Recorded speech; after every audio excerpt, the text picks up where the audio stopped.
Like my work ethic has always been there. Yeah. I love working hard, and this was just a different form of work. So it just got to the point where I knew I had to do something, and I knew that this was what I needed to do. And so for me, it was actually fairly easy to just be all in from day one because I wanted to get better. I wanted to get back to the space of loving the sport because that smile that you saw was genuine. Yeah. In 2016, probably not. I think that whole year, 2015, 2016 leading up, it was just praying that it was real, even though it wasn't. But every moment leading up to that, it was so real.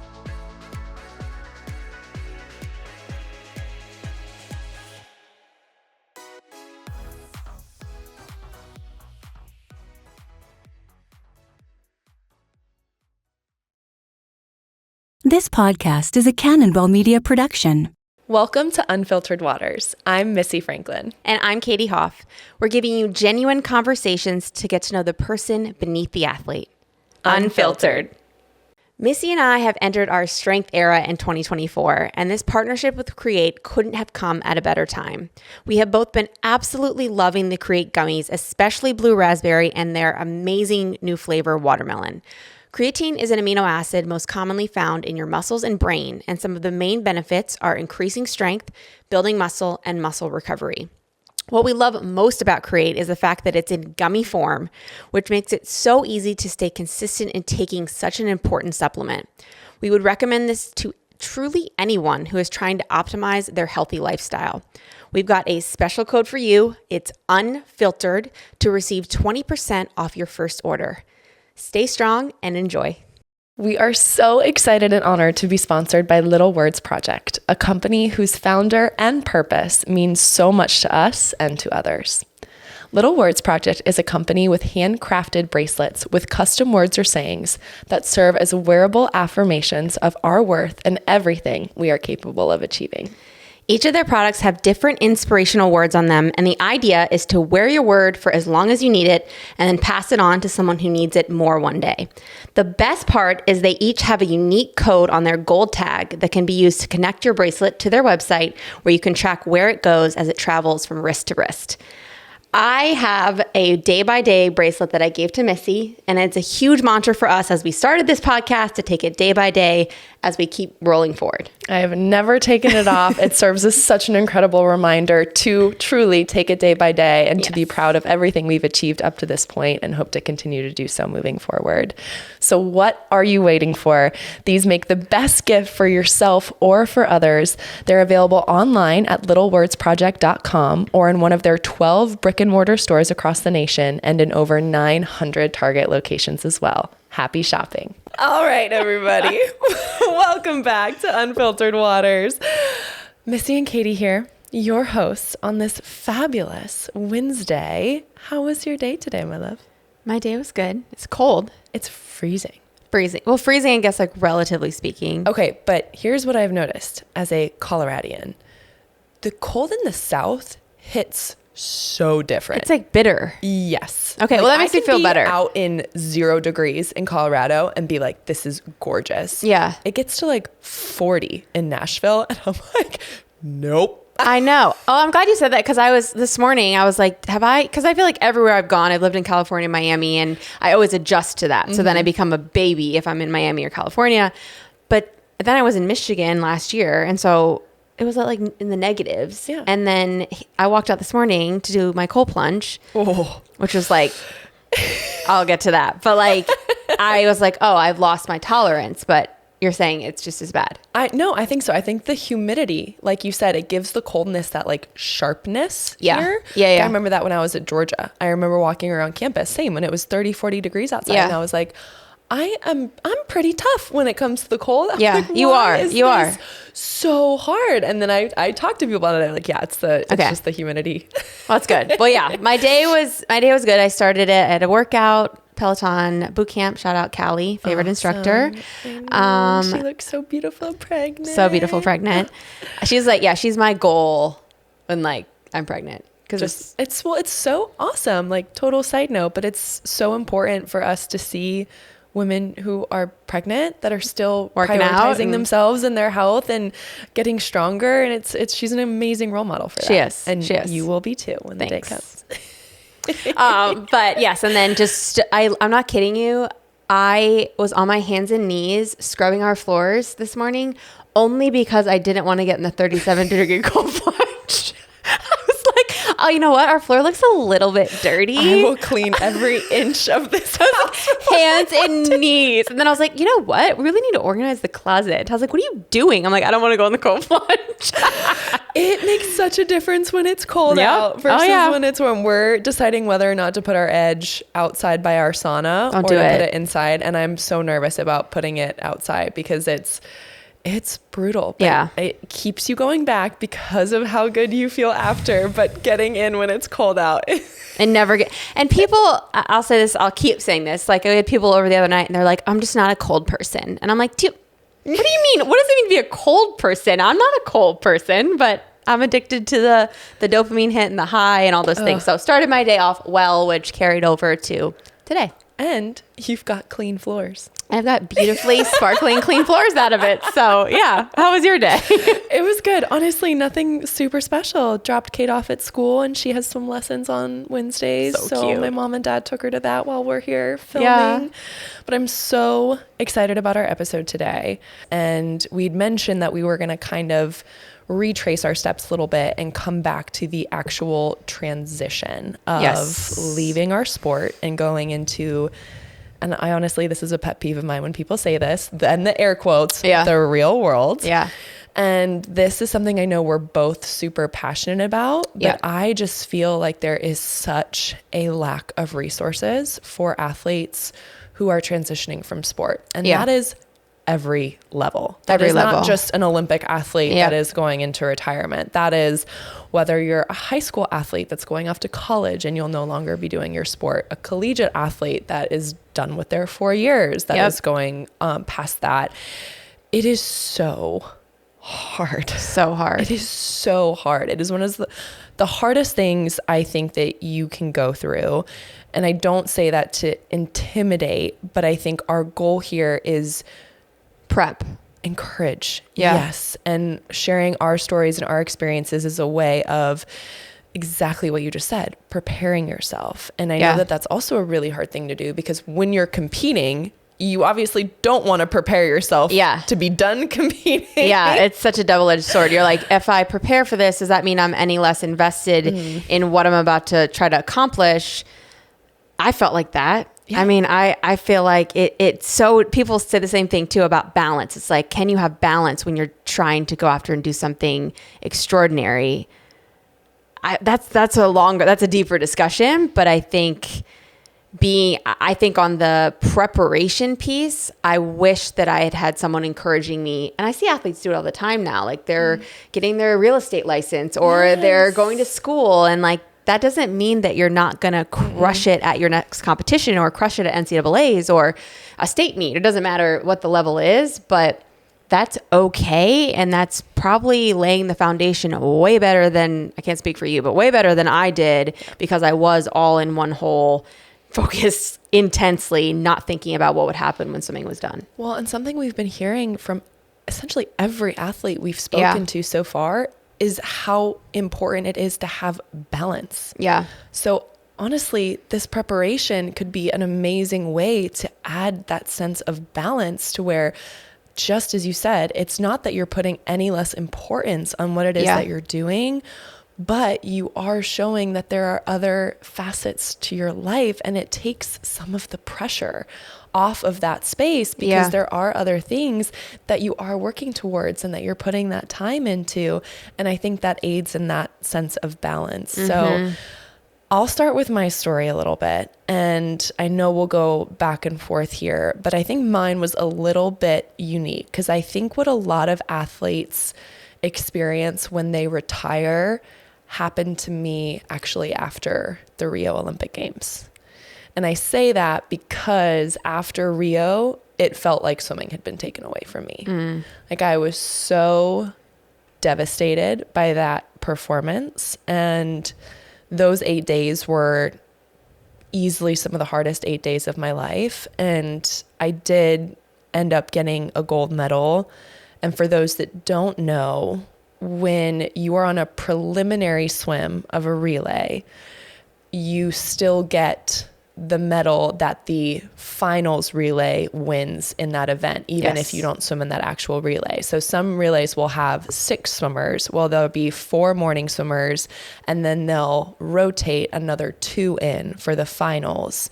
But those 2 other preliminary swimmers still receive whatever medal, if there is a medal won by that finals relay team.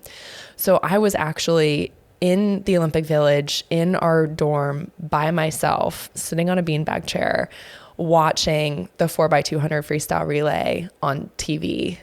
And I watched them win the gold medal, knowing that I had also just won a gold medal. And that was such a drastic experience from winning my golds in London. Yeah.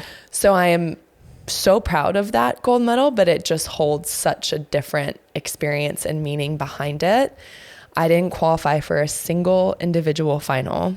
And I remember having to watch the 200 backstroke final, and I held my teammate Sierra Runge's hand the whole time because it was one of the most painful but also proud moments of my life, because I got to watch Maya Dorado upset Katinka Hosu and win the gold in the 200 back and keep it in the US. And I was just so ridiculously proud and excited for her in that moment that I wouldn't have missed it for the world. But that felt like my baby, right? Like the 200 back was like my race. Yeah. And so to have such a poor meet, but particularly to fail so big in that race was just like, it just guts like a little bit deeper. And I remember just coming off of that meet, having let so many people down, having let myself down, and going through those emotions of who am I? Outside of this sport? Like what do I have to offer the world if I'm not winning gold medals and breaking world records? And I think that is what a lot of people experience when they decide to retire, is that your identity can get so wrapped up into who you are as an athlete and in your competition and in your successes and in your failures, that the more you let it get wrapped up, obviously the harder it is to detangle all of it. There's something I want to point out there though, because what you just said of, I think it's really difficult sometimes when people hear, you and I have talked about this, someone say, I still made the Olympics, I still got a gold medal, but I failed. And that's because for you, coming off of London when you won 4 gold medals, broke world records, like that was your best, right? And everyone in anything they do want to do their best. And like, I mean, it sounds crazy to say, right? But for you, making the Olympics and you missed the final 10th in the world and winning a gold medal on a prelim isn't your best. And I just have such a strong, passionate feeling about, I wanted to point that out because I've experienced that too. And it's almost like this shame that you feel bad saying that. And you've gotten to the point where you can now say this, but in the beginning, certain experiences of my own, like you feel shameful, like, well, I should be grateful. And you are, right? You 100% are. But any human being in any endeavor wants to do their best. And so I just want to point that out. I think it's amazing the way you articulate it, and you articulated it with such pride. And I know you've done a lot of work to get to that point, but just for people listening, like that is like a really difficult thing. And anything you do is, I hear people do it all the time where someone has a certain job, right? It's like, well, he's got that job or she's got that job, must be nice. But maybe that person wants to sell their company for $1 billion. And so working at their company and what they're doing isn't their best, you know? So I'm always very, very careful when I look at someone or see their success and make comments on it, because you have no idea what their goals are, where they want to be. And it's really important, I think, to be respectful of that. And it's something I'm still working on when I interact with people and talk about their goals and their success and all those things. So no, I so appreciate you calling that out. And it's so true. It's good for everyone to hear that too, because that's also, it can be a little shocking when you hear someone say that and have it come off as a disappointment. Yeah. And it has taken a lot of work to get to that point where I feel okay admitting that. Because I remember that was one of the things I struggled with the most. And I know we've joked a little bit with some of our guests about reading some of the comments on articles and stuff. But when I first spoke about my post-Olympic depression, was at a lead summit, and it felt like a very safe space. I was with a room of young females that had been so supportive and really encouraging, and I felt very loved, and I decided to talk about what I had been through, and an article came out about it. And one of the first comments I read was literally the comment that I had feared the most. And it was, "Oh, poor you poor little Olympic gold medalist." Yeah. Dagger to the heart. Oh, spiraled. Yeah. Absolutely. Because it was that yin and yang for me of just this internal battle with my emotions of like, I am feeling depressed and I am feeling lost. Yeah. And then also how dare I feel like that? I've been given so much. I have achieved so much. I've done what I wanted to do. How dare I feel like this? And that has been so much of the work that I've done in therapy over the years, is not judging my own emotions. Yeah. And that's, I think both of us, we love our therapists so much because of how they validate what it is that we're feeling. And that's something I've gotten a lot better with too, of not only not battling those internal emotions, but validating them, of like, and that's why I can say that now, of looking back, like, yeah, like, of course that was really hard for me to go through in Rio, because that was in my mind a disappointment. Yeah. And that is okay. And that is okay. Yeah. And so I think, coming off of Rio, it took me several months to get my feet back underneath me. I ended up, starting to train with Dave Durden, which was wonderful. Yeah. And being with the men's team at Cal honestly just brought such a sense of joy back into the sport for me. I mean, it was just being with 35 absolute goofballs every single day at practice, but also goofballs that worked harder than any group I'd, ever been a part of. And so that was really special to be a part of that. And I'm so grateful to Dave for taking me in, and Yuri, who was there at the time, and then ultimately made the decision to move to Georgia and train at Georgia. They had another great pro group there, and just for some personal reasons and things that I've been going through, I knew it was best for a change and to get out of Berkeley. And so went and swam for Jack Bowerly, and the amazing coaching staff down at Georgia, and dreamt of this amazing comeback. Yeah. Right? Like the one that you dream of, like had gotten knocked down. Headline, she's back. Yes. Like surgeries, coming back off of it. Yeah. And then I'm just coming back at Tokyo, like better than I've ever been before. Yeah.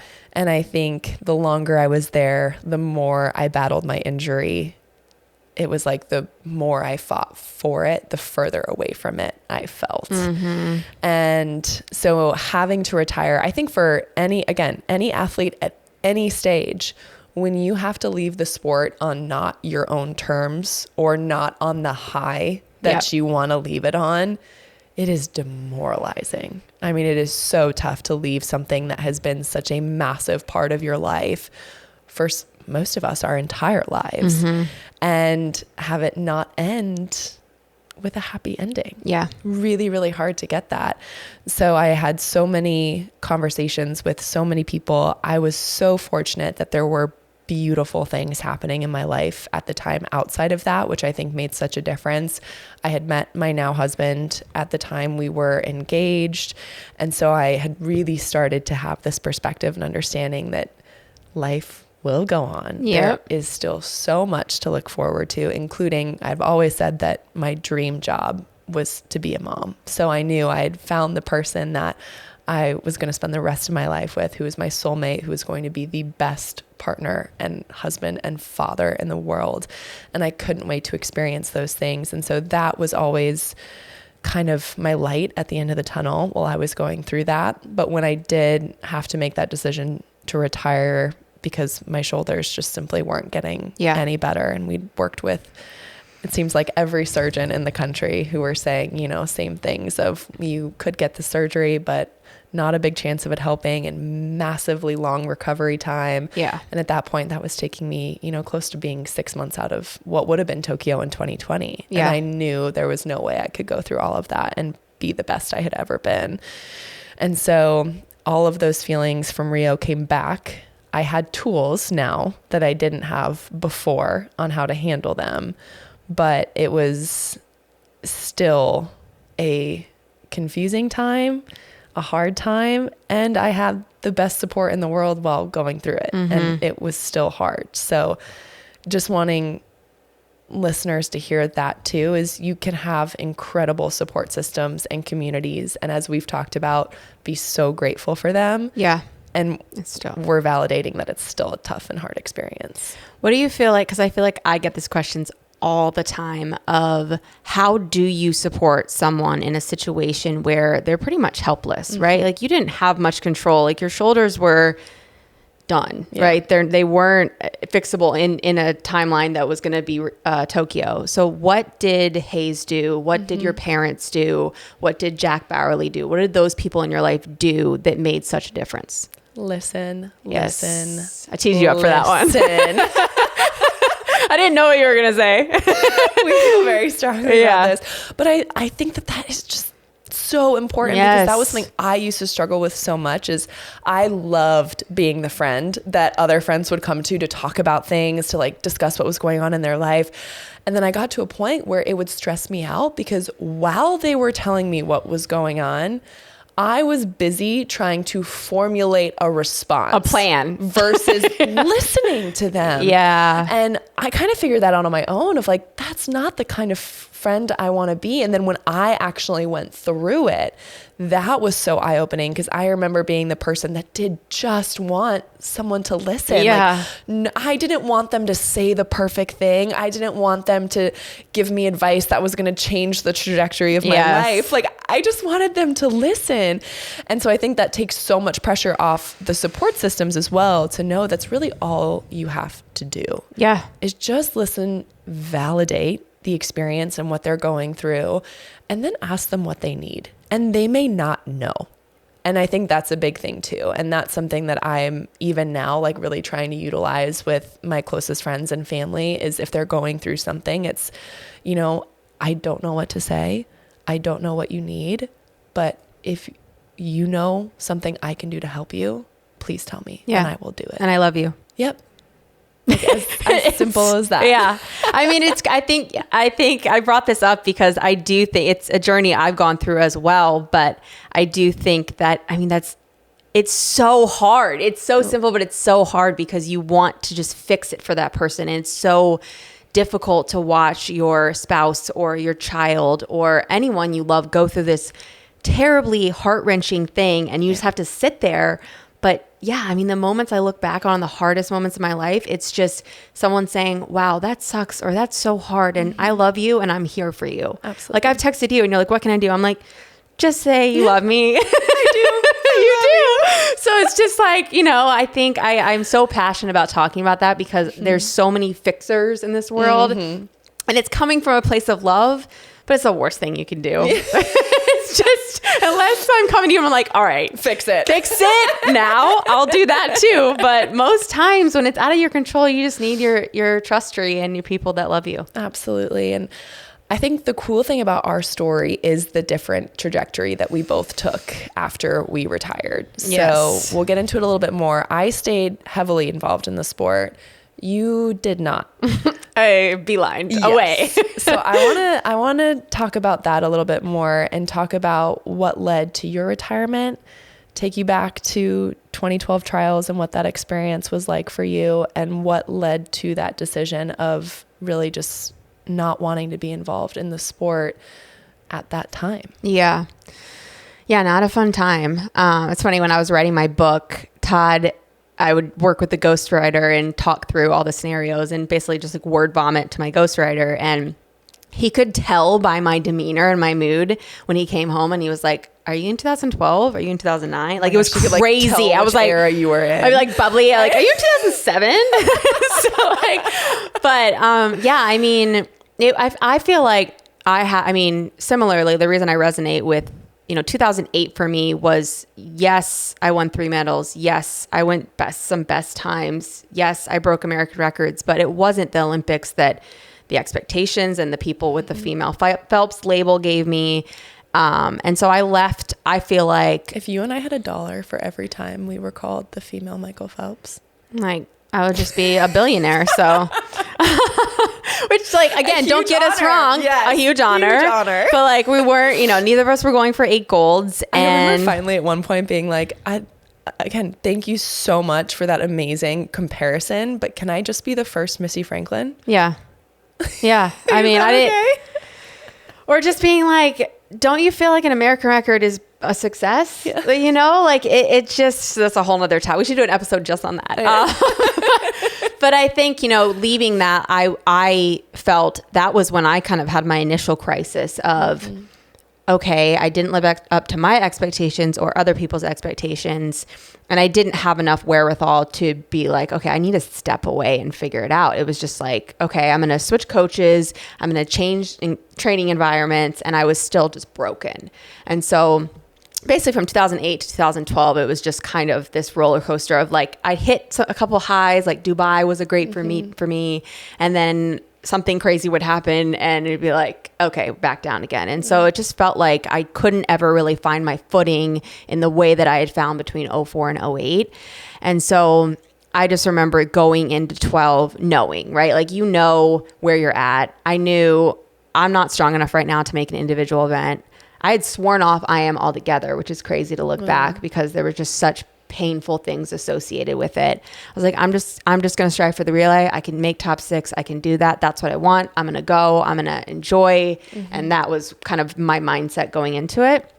And I just remember day 1 having this like pit in my stomach and people being like, well, it's just because you're nervous. I'm like, no, I've been to a million meets. I know what nervous This is not like. Nervous. And yeah, I just remember feeling, I think like 3 weeks before I'd gone a time that would have put me in the final and put me in fighting contention. I just felt weak, like so weak, couldn't move, couldn't eat. And just remember being like, why is this happening? And similarly, this is why I speak about people reaching out, is everyone's first reaction is like, well, it's okay. You're all right. And you're like, no, I'm not all right. And Todd, this is the silver lining of why 2012 happened. Like, I believe that I was not meant to make the Olympic team in 2012. And he said the one thing I needed to hear was, my thoughts and prayers are with you. Sent 3 purple hearts because he knew my favorite color was purple. Good job, Todd. Smooth move. And I just remember thinking at that point, I'm done. Like, I'm done. Like, I have to be a masochist to continue doing this. Like, not only was I sick, but I was just hating. I was hating the sport. I was hating my feelings towards it. I felt like everyone just thought I was like this washed up, like no one respected me, even though 4 years prior had been like, I told you this before, right? It's like, I felt like at that point, like no one remembered anything I had done before that. And I was just like this washed up swimmer. And so shift that must have been for you to go through. Yeah. And the crazy thing, it's at the same pool. So like I have like my favorite memories of all time in Omaha in 2008 when I could do no wrong. And then my worst memories in 2012. And so at that point I was like, all right, I'm going to move back to California because I was training in Naples, Florida at the time. I'm going to go get my degree in fashion. Don't know why. I'm going to go to LA and I'm going to be on the red carpet and be in like, I wasn't that into fashion. Like, I was like, I liked clothes, but like, I look back and I'm like, all right, that's weird. So then I met Todd. We headed off. That's a whole nother story, but we ended up moving in together to speed things up. And he wasn't looking to move back to California. And he found a place that he was kind of interning at that actually trained him for his pro day in football. And I was like, all right, well, maybe we like look down the road and move to Miami and I'll just be done. And that'll be that. And that's in my past and I'm never going to swim again. And I'm just going to be in the corporate world and start over. Like that was my thought. That was my plan of success. Was the fear of going into something totally unknown that felt more approachable to you than keeping swimming in your life? Yeah. Which should tell you how messed up I was at that time. I was just like, I can't bear to look at people. Like I didn't feel like I was worthy of people being around me, or like my self-esteem was like a rock bottom. And so I was just like, yeah, like people don't need to really know about, and of course I still had, I was still with Speedo. So I still had sponsorship, things I had to go do. And I just remember being at the shoots or being at an event and speaking and feeling so inauthentic. Like I'm sitting here talking about how swimming is fun. And I'm like, you fraud. Like you don't feel like, so those, the fun things that I used to do with Speedo and different sponsors was like, I would dread them. So we ended up moving from Naples to Miami, and I was like, well, I need to finish school. And at the same time, at that time I was like, okay, what am I going to do? I'm going to finish school. And then I'm also become a cycling instructor. So did you do that? Yeah. Are you a cycling instructor? I was. Oh. So no, this is worse. The story gets worse. So I'm like, all right, I'm going to do this. I'm going to like really, and Equinox is like very, very intense with their instructors, like very similar to Pure Barre, I would say. So I audition, they don't accept me. I'm like, so I can't even get accepted? No. Yeah. They're like, come back, work on it. Like they were like, you weren't as intense with your like they're like, you needed more like passion and you're like, let's go. Like on that. And I'm like, my okay. heart for you right now. I'm not kidding. I literally, like, I'm laughing now, but I like gave me the feedback. They gave me feedback. They're like, well, the one person was like, I think you can do it, but the head guy doesn't think you're quite ready. So we're going to let you like do like guest spots or something. And like, just like you need to prove him wrong basically, which looking back is so unprofessional. So he thinks you suck. Such a bad culture too. Yes. He thinks you suck. I think you're fine. But like, anyways. So anyways, I audition again and I get through. Of course. So then like, and of course like Todd's in the front at my classes taking the classes. I've actually not ever talked about this. I forgot I did that. So then, yeah, I was a cycling instructor. I did that. I was going to school all while I then got invited to be a mentor at the World Junior team in Dubai. Okay. And this is now 2013. So I'm still finishing up school. And I was like, and Jack Roach, like my favorite human of all time. Everyone's. A mentor to everyone, mentor to me. And I don't think I would have gone if he hadn't asked. And he was like, Katie, like you need to go be a mentor to these athletes. And of course, at that time, worthy 0. And I'm like, why would they want me to come on this trip? And he's like, Katie, just come. And I'm like, all right, fine. Dubai. I mean, yeah. So I go. When Jack asks, you say yes. You say yes. And so I went, and I was like, this is also so embarrassing. I was like trying to like really be a great mentor, and I'm not like great with the like crafts. What did you do?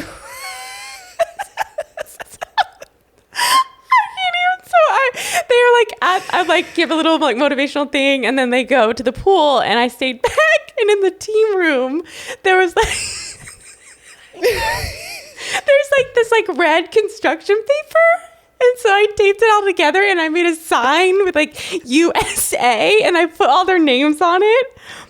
It was so lopsided. I was like, guys, I made you a sign. Mentoring, check.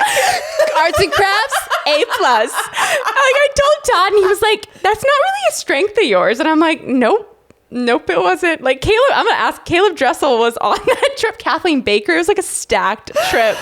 And you were the original Ted Lasso believe sign, except it was the Katie Hoff US. Exactly. I spent so much time I'm cutting. I can't cut well. I'm left-handed. Anyways. So anyways, to sum up, that was not the best thing about the trip. The best thing about the trip was I watched these athletes so pumped, like they're smiling genuinely behind the blocks. Like they are having the best time representing Team USA. I remember sitting in the stands and just having this pull in my heart. And I was like, wow, I haven't felt that in 10 years, or not 10, 7 years. And I just like, so at the time, Andy Kershaw, who I knew, he was actually a manager on a lot of Team USA trips, was going to be the coach at Miami. And I texted him, I'm like, could I swim with you guys and just like see how I feel? And he was the best coach for me at that time. Like just was like, yes, whatever you want, like see how it feels. And I just remember kind of getting into it, and it felt like such a partnership. Like I had such ownership over what I was doing day to day. I was so much more dialed into like my sleep and nutrition, and I just felt this joy in the process again. Wow. And it was like, it was the first time I'd felt just like this healthy relationship with the sport ever. Like I felt like a little kid again. But life's like curveballs when that happens. So I'm competing really well. We fly to national championships in Irvine, which is, if you remember, is the meet that you're qualifying for 2015 Worlds. Yep. And I remember landing and having this weird feeling in my chest. And the story is long, so I'll jump ahead. But basically, by the time I'm racing day 100 freestyle, it is a stabbing pain in my ribs. And so much that I think I like went out in 26 something, and like the last, like I couldn't breathe. Like I couldn't breathe the last 50. Like it was awful. That would have been so scary. So scary. And, and like basically have to pull out of the meet, which was just devastating. I remember looking up at Andy and Todd, and I was like, I know, like I tried to swim a 50 and I couldn't barely get through the 50. And I'm like, what is wrong with me? What's happening to me? This isn't right. And I was like, you have to tell me to get out of the pool, because I know when I get out of the pool, like the meet's done. And I was like, end up finding out 7 weeks later, it's why I do so much advocacy work for the National Blood Clot Alliance, that I had a blood clot in my lung, which I've never had any injuries, like minor things here and there, but I have a pulmonary embolism, which is 2 blood clots in my right lung. Basically struggled through that for, a few months of going back and forth, getting on blood thinners, fighting to kind of find my footing again, and just dying every practice. And like, I'm like, I made this comeback to enjoy what I'm doing, and I'm crying every day. I'm depressed. I'm like, no, I feel like to this day, people who knew me in Miami are like, that girl is not nice. Like, I was just like in it, so no idea what she's going so through. Anyone in Miami, I think I've talked to all of you, but sorry. But it's just, and I ultimately was like, this is not the why I came back, and I need to be done. And I remember going into Andy's office and saying, I'm done, I'm done. And it was December of 2015, and feeling like very freed, like feeling like, okay, this was the right decision, but also feeling like I'm so angry at the sport. Like, how could this happen after I like kind of gave it my all to come back? And once again, like I fleed. I was like, okay, I decided I was going to be as far away from the sport as possible, and like, I'm just going to be as extraordinary as I was in the pool, in the corporate world, and that's what I'm going to do. And that's what I tried to do. Sleep is the foundation to performance and longevity. It is either enhancing your performance or holding you back from your highest potential. Dream Recovery is committed to just that, helping people sleep as well as possible so they can conquer the day. Dream Recovery believes in the power of evidence-based solutions to optimize sleep and recovery. Yes, and everyone deserves to feel their best, and that starts with a great night's sleep. So many of our own Unfiltered Waters guests use Dream Recovery's sleep mask and mouth tape, including Carson Foster and Michael Andrew, and they swear by how much it has helped their sleep and performance in the pool. Visit dreamrecovery.io to have your best sleep ever. Use code UNFILTERED for 30% off your entire order and 50% off your first month of Dream Tape. Sweet dreams. How did you transition all of the skills that swimming gave you into the corporate world? Yeah, because I love this question, because I think so many people, when you're swimming or when you're in your sport, tell you like, oh, like corporations or businesses love athletes. And you're like, okay, like I kind of get it, but I don't fully get it. And also it's hard to get into those organizations if you're an athlete that doesn't have any work experience. Yeah, they're like, you need 5 years. And you're like, okay, but like, how do I get 5 years if you don't let me have 5 years? Yeah. Exactly. So yeah, I mean, I got a kind of a break I started entry level. So it wasn't like I certainly was able to say, yes, I've won Olympic medals. So that means that I'm relentless and I'm a hard worker and all of those things. But there was no like, oh, wow. Okay. Like we're going to have you be the VP of sales, like I was willing to say, okay, I'm going to start over. And I definitely had this like chip on my shoulder, like, okay, like I got to go just be the best. Like I just remember going and starting as a sales rep and just, stressing myself out because to me, as the Olympian, I have to be at the top of the SAC ranking that month. I have to have the best sales because how embarrassing if people know that I was an Olympian. I actually had someone sit down in my office, look at me, recognize me and go, "What are you doing here?" Yeah. What? Yeah. So that was, and just confirming, like you talked about, like the thing you're most worried, and that was like the person didn't mean any malice by it. It was actually, they were trying to almost compliment me. Oh gosh. And I just like same thing, dagger to the heart. And I was like, I didn't even know what to say. I was like, all right, well, are you going to sign up? Yeah. At least give me the sale if you're going to just like completely humiliate me. But I think, that is so you. Yeah. Just sign, give me your credit card. But I think that, I could talk about it all day long, but I think the reason I was successful and the reason it was miserable until I actually dug deep and realized that like just abandoning my whole entire swimming world was not the healthiest thing and not the way I was going to be the happiest, right? I needed a little of everything.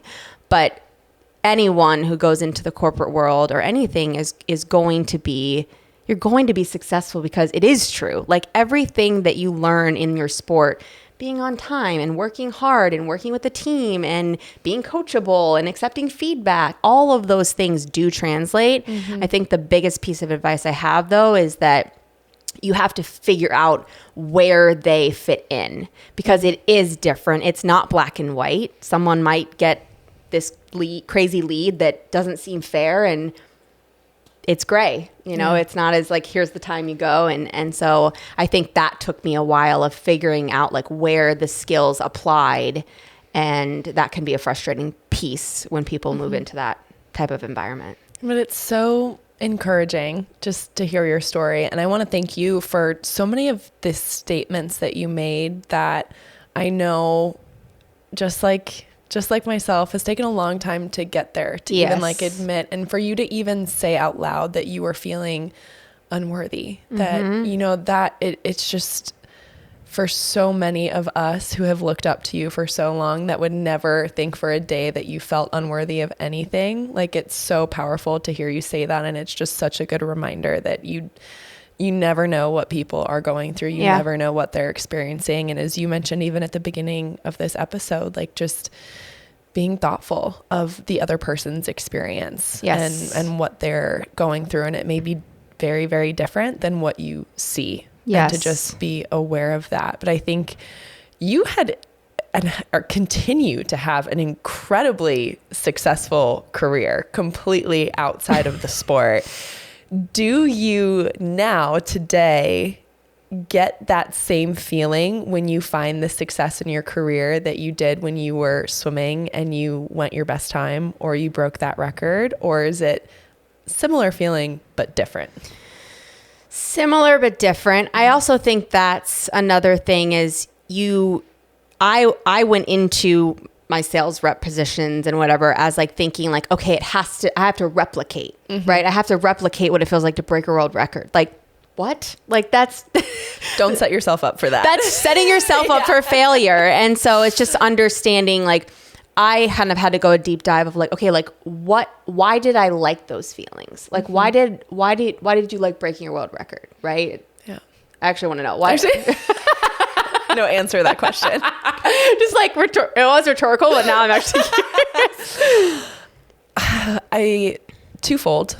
I think my goal anytime I swam was a best time.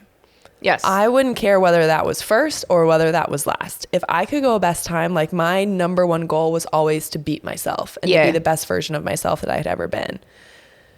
A world record, knowing you're the best, that's ever been is like a whole different kind of feeling. Yep. It just, it's hard to put into words and explain. It's even when it's happening in that moment. And even now, having been able to reflect on it, it's still hard to comprehend. Yeah. I think I think for me, it's that it's like it's this, I mean, always sounds weird to say, but you feel so special. Oh yeah. You just feel so extraordinary and special. And for the longest time, that was always my word. Like, I just need to feel extraordinary. I need to feel extraordinary. And so, yeah, when you hit quota on a month, that doesn't give you the same feeling, obviously. Yeah. But I think what I realized is, but having progression and going after something and continuing to get better and, you know, honing your skills, right? That's what you're doing in the pool. You're getting better at your paces. You're getting better at your underwaters. Like, there's all these things you're doing to get to the world record, right? Yeah. And that happens so fleeting that the build up, and I've always was like, yeah, but I don't think that's the case. But now from where I am, looking back on all of the positions in the fitness industry, in operations, and I've got some stories. Like, I've done all of these different things, and I'm like, but each one leads to the next. I didn't realize it at the time. And that's always my advice of when people talk about like, well, what do you do when you're in a job that you hate? Right? What do you do? And there's a job that you're just like going to and you're slugging through and you don't have motivation and you don't have passion, right? That's a lot of people right now. Yeah. It's like, okay, I've been there. How can you flip it to say, okay, what are the skills am I learning? This isn't my end thing. It's not my end thing, which just takes the pressure off. Yeah. But am I learning systems? Am I learning how to close? Am I learning, how to be able to overcome objections better? All of those things that help in life in general and in any role that you're going to be into. So it's so hard in the moment when you're frustrated and not passionate and you're like, why me? But if you actually can take a step back and see that, it will help you be able to get through the really, really tough days of doing something that you hate. Just have this belief that there are better things coming, and that if you keep going, all the skills that you're doing right now will pay off. Like, they will. You just have to believe it. And I think that's something that I have been able to do, again, with a huge support system around me, but just keep putting one foot in front of the other and going to the next job and fighting through it and having tough conversations and just a lot. But I now look back and I'm like, okay, like, I'm actually really proud that I did fight. And now it makes sense. It definitely didn't some of those times, but now it makes sense. That is such powerful advice for people.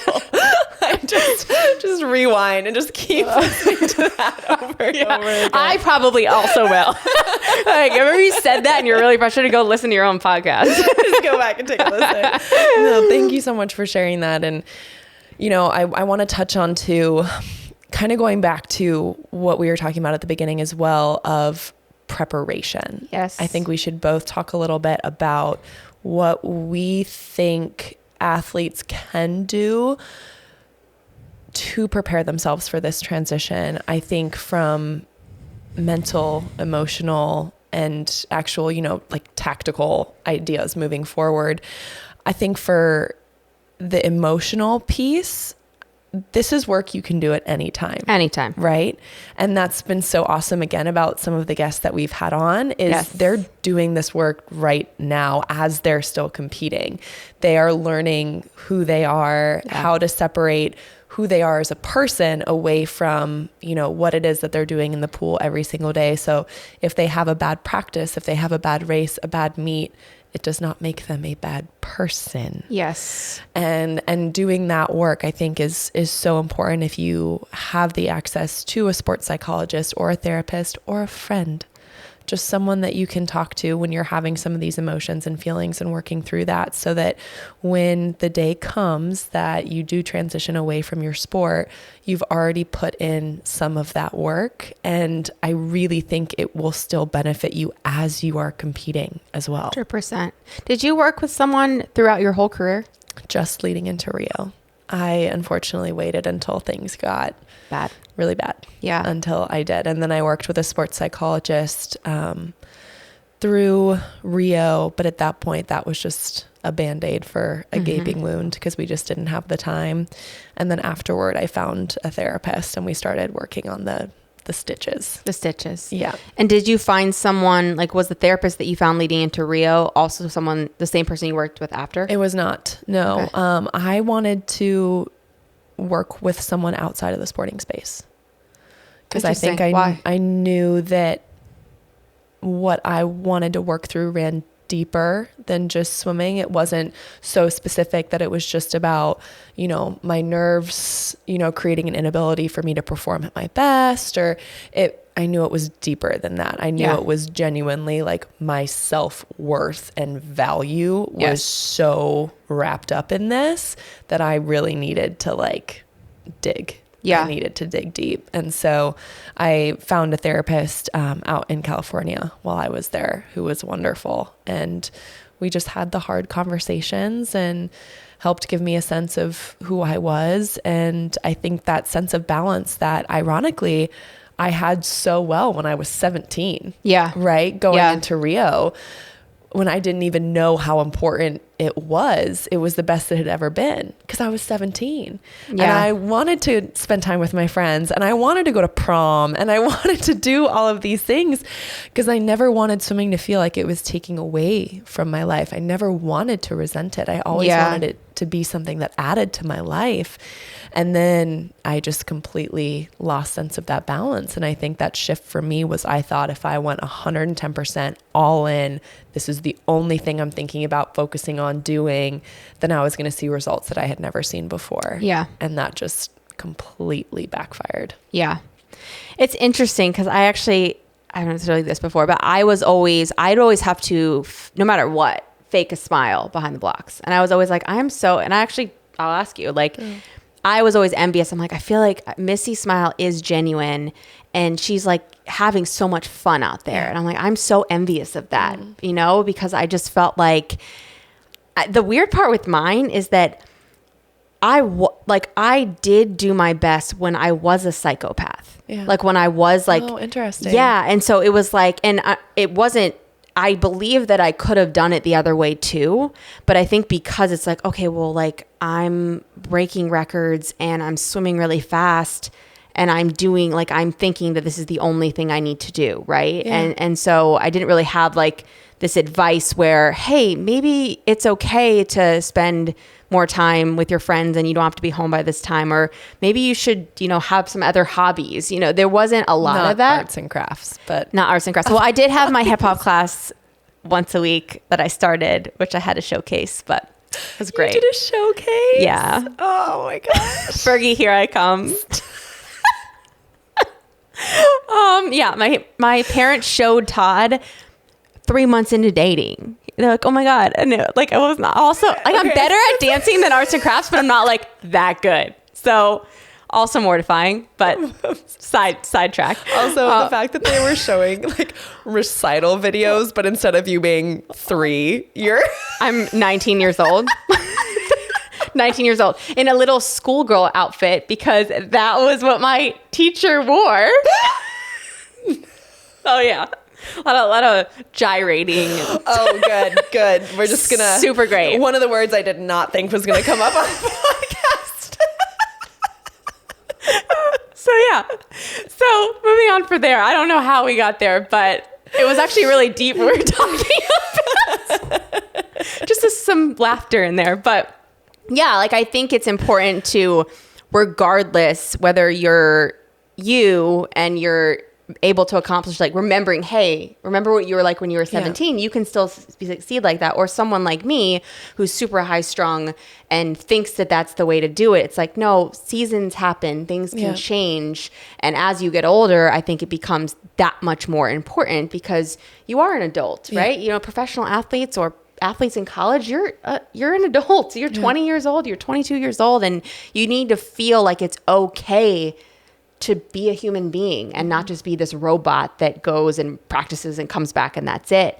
And so I think regardless, being able to have that support, and I think the third party piece is where it's the most important piece, right? Having someone, even if it's your parent, like my mom was awesome at listening to me, but having someone that has that outside perspective to, again, validate and allow you to work through it is, I mean, I think it's amazing that it's such a big topic right now, but I think back then, I mean, I think even you were more on the cutting edge, that you were at, what, 2016? Yeah. Like that still was not really talked about. Even like talking about therapy was like, oh, what's wrong? Yeah. Not like, oh no, I'm just going to be you too?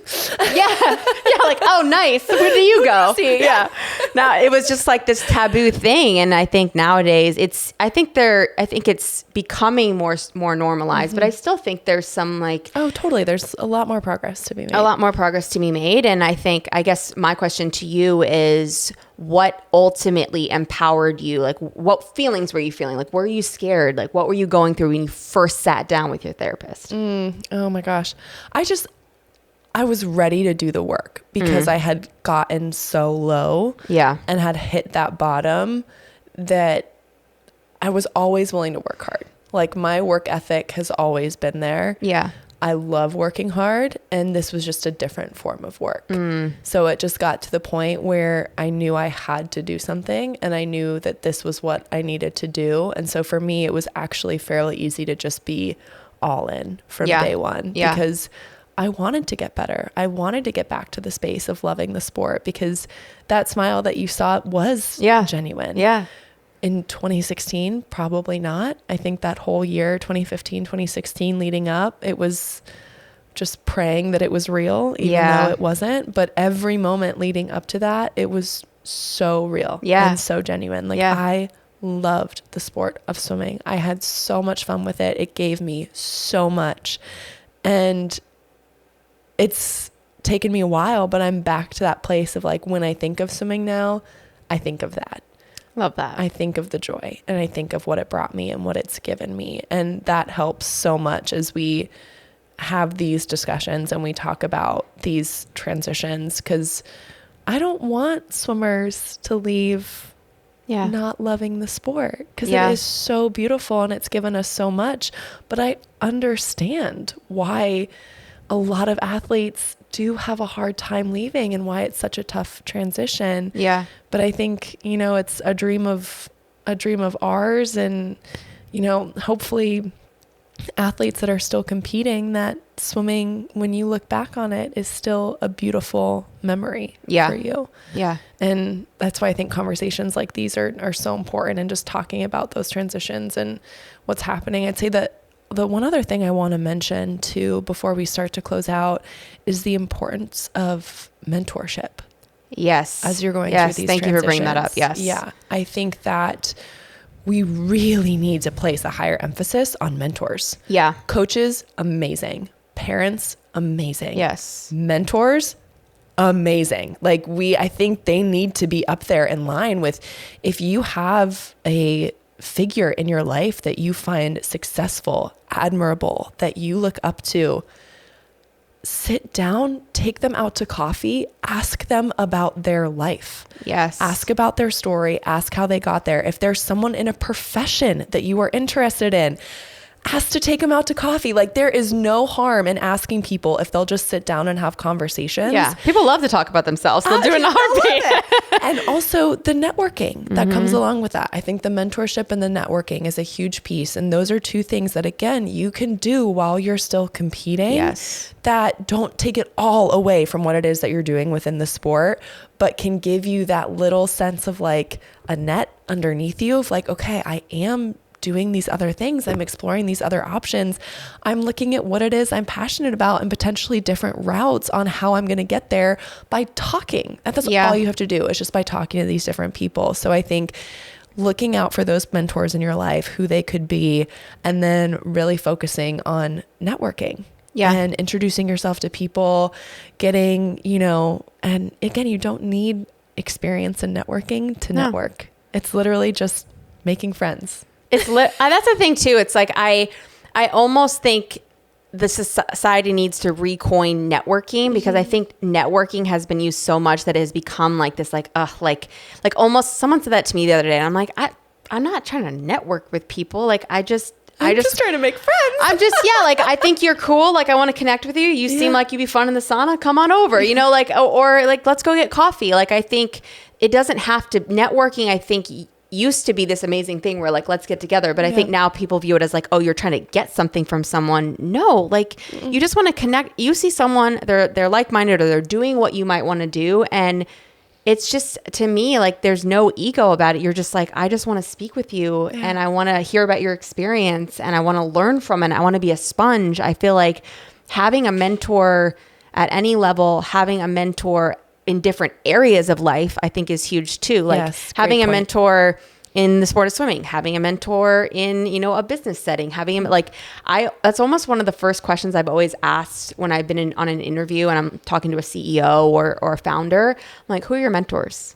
Because if the answer is, I'm like, that red flag, there is this power in someone has always gone before you. Someone has always experienced, and you don't have to take everything from that person, but you will always be able to find little nuggets of wisdom. And so, I'm so glad you brought that up because mentors are huge, huge. Yes. Okay. So let's end with one question for each other. Are we going to do it? Yay. What do you miss the most about the sport of swimming? The curveball. That's not what I thought you were going to ask. What do I miss the most? I think I miss, now I feel like I'm back from like the friend community piece. Yeah. I do miss the trips and spending time with everyone. But now I feel like I kind of get that again. Yeah. But I think in terms of just the feel, like just the high and the feeling after putting in so much work and turning around and just that feeling of elation when you see that you've accomplished what you wanted, and I don't think it's so hard to get that outside. It's not as in your face, you know what I mean? And so I just think that it's like a drug. Like it's like this dopamine hit, but just like, I can't describe the feeling of like seeing what you want on the clock and knowing I just put in hours and hours and blood, sweat, tears. It's just the best feeling in the world. And I really miss that. I love that. Yeah. It's so true. It's so hard to describe. Yeah. You're like, it's just like, it's why you're able to leap out of the water after you just like destroyed yourself and turned your back or 400 IM. I always look back and you don't feel anything. Yeah, I'm like, how do I not? I know I was in a lot of pain. How in the world? You just, everything clears out and you just feel pure happiness. Yeah. We've talked about this. What I miss the most, and I know you will agree as well, is the locker rooms on Saturday morning after practice. How did I not say that? Katie and I have talked about if you could bottle up the locker room feeling after Saturday morning workout when you have the rest of the weekend off, you've probably just suited up, you've raced fat. I mean, everyone is in the locker room. The music is blaring. Everyone is laughing. They're so excited for a weekend. Like it is just, to me, having put in all of that work. Yeah. And then just again, I always kind of go back to the work ethic piece of it. For me, that was always what was so rewarding. Yeah. Is putting in the work and then being able to sit back and be like, wow. I'm like, I'm going to go get pancakes and I'm just going to sit on the couch all day and it's going to be the best. It's so good. Oh, well, all right. I am so thankful to have this conversation with you. Me too. Thank you so much for sharing everything that you did. And to anyone listening or watching that is going through this transition, that has gone through this transition, that will go through this transition, please just know that you are not alone. Yeah. That so many of us have been through this, and some of you may have a wonderful, easy, incredible transition, and we wish that for every single one of you. But if it is hard, know that it is okay. And I hope that some of what we've been able to share has been helpful and insightful, but ultimately just knowing that you are not alone in this journey. And no matter what happens, you are strong enough and you are tough enough to get through it, and you will figure it out. We promise you. We've been there. We're here now, and you will get there. Have all the faith in the world in you. And with that, signing off. We love you guys. Thank you so much for listening and watching Unfiltered Waters. We are so grateful for your support. If you could please hit that subscribe button on any of the channels that you're watching, and maybe even give us a rating or review, we would appreciate it so much. Thank you again, and we'll talk to you soon.